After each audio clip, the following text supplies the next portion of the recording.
Star India one मध्ये आपलं स्वागत आहे। पाहूया आजची प्रमुख माहिती। 9,25,00,000 रुपयांच्या प्रकरणावर नाहटा यांचे स्पष्टीकरण, वकिलांचा मोठा खुलासा।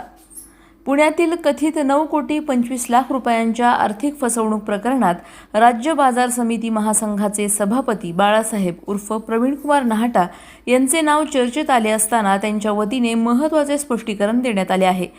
नाहटा यांचे विधिज्ञ ॲडव्होकेट राहुल बलवंत जामदार यांनी प्रसिद्धी पत्रकाद्वारे स्पष्ट केले आहे की न्यायालयीन कागदपत्रानुसार 9,25,00,000 रुपयांच्या कथित व्यवहाराशी नाहटा यांचा कोणताही प्रत्यक्ष किंवा अप्रत्यक्ष संबंध नाही।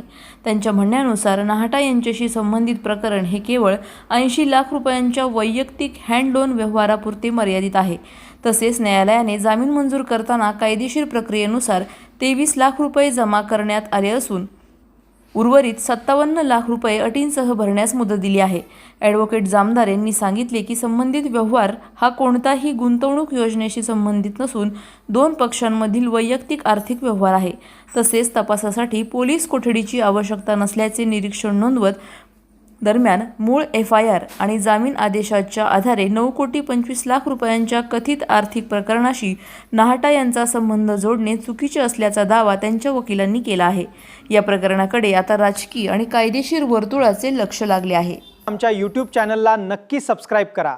पाहत रहा स्टार इंडिया। फेसबुक आणि Instagram स्टार इंडिया 1 ला फॉलो करा। पाहिल्याबद्दल धन्यवाद।